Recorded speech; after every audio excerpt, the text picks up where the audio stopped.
دوسری حدیث بھی بخاری اور مسلم سے ہے، مشکات میں 2083، آپ صلی اللہ علیہ وآلہ وسلم نے فرمایا شب قدر کو رمضان کے آخری عشرے کی تاک راتوں میں تلاش کرو، 21ویں، 23ویں، 25ویں، 27ویں اور 29ویں۔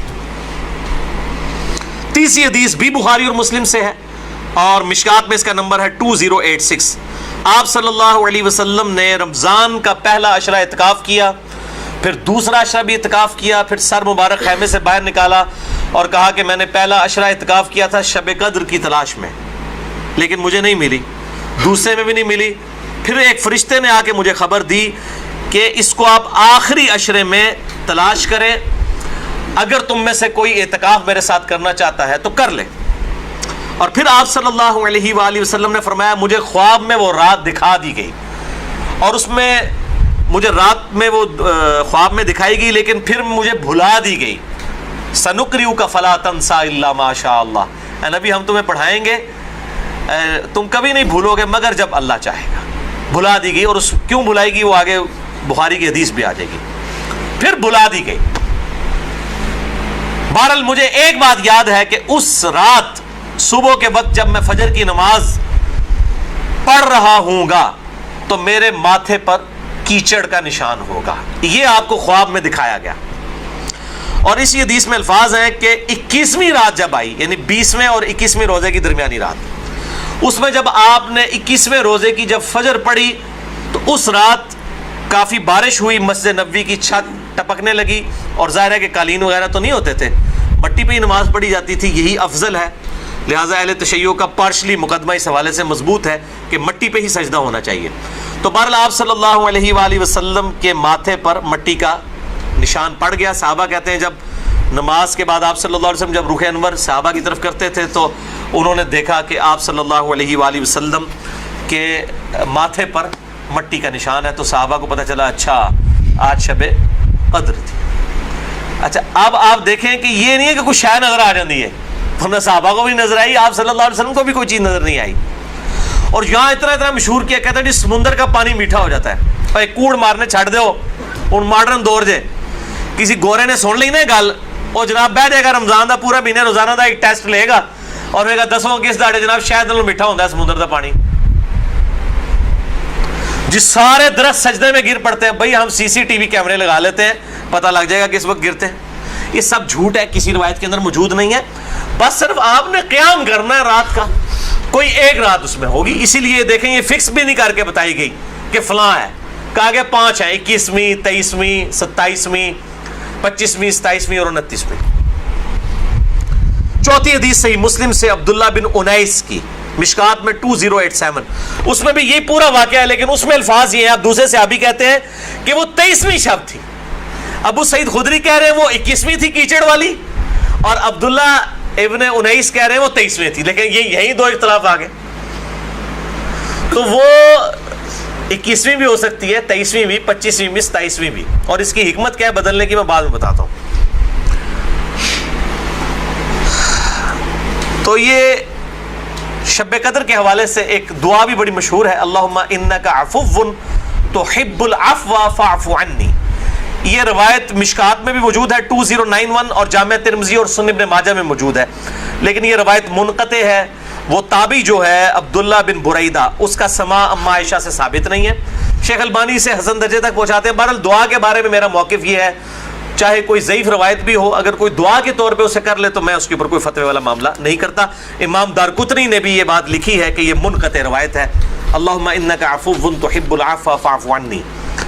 5ویں حدیث صحیح مسلم سے ہے، مشکات میں ہے 2088، سیدنا ابی ابن کعب کو کسی نے بتایا کہ عبداللہ ابن مسعود کہتے ہیں رضی اللہ تعالیٰ عنہ کہ جو شخص روزانہ آخری پہر جاگے گا تہجد کے وقت تو وہ شب قدر پا لے گا۔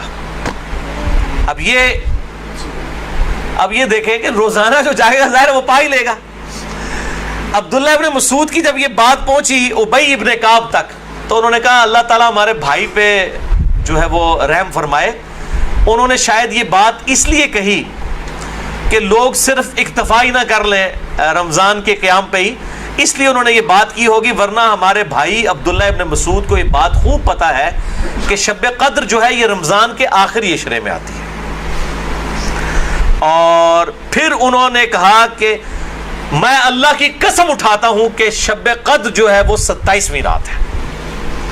اور تابعی کہتے ہیں کہ انشاءاللہ کے بغیر قسم کھائی، کیونکہ اگر آپ انشاءاللہ کے ساتھ قسم کھائے نا تو وہ قسم ڈاؤٹ فل ہوتی ہے کہ اگر اللہ نے چاہا تو.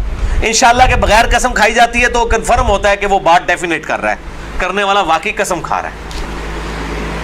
تو پھر پوچھا گیا آپ کو کیسے پتا ہے کہ 27ویں ہے؟ انہوں نے کہا اس لیے کہ آپ صلی اللہ علیہ وآلہ وسلم نے ہمیں نشانی بتائی ہے کہ اس رات جب سورج صبح کے وقت طلوع ہوتا ہے تو بغیر شعاؤں کے ہوتا ہے، یعنی بالکل ٹکیاں نکلتی ہے. اور ویسے تو عموماً ویسے بھی ٹکیاں نکلتی ہے، لیکن وہ شاید زیادہ دیر تک کے لیے ٹکیاں رہتی ہے.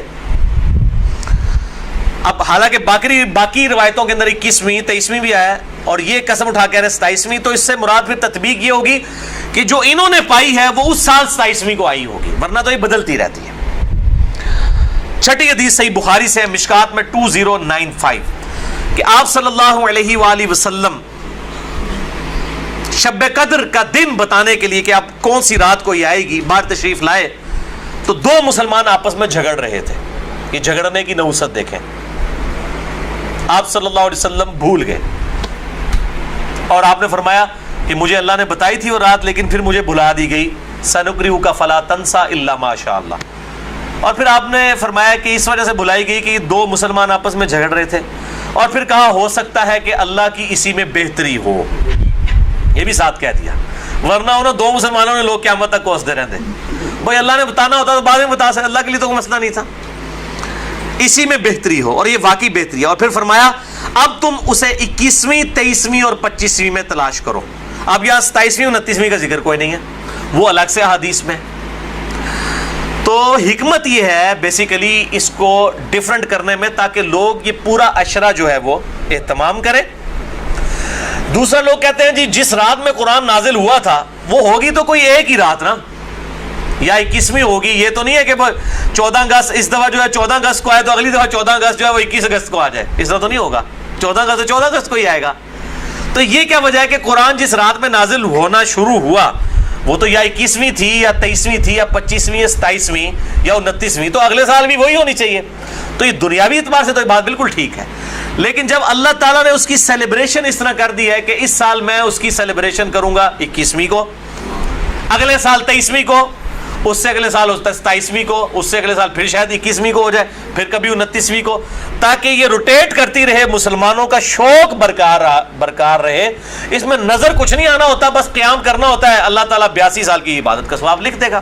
اور اس کا آسان طریقہ میں آپ کو اینڈ پہ 2 حدیثیں بتا دوں گا سست الوجود لوگوں کے لیے انشاءاللہ میرے جیسے.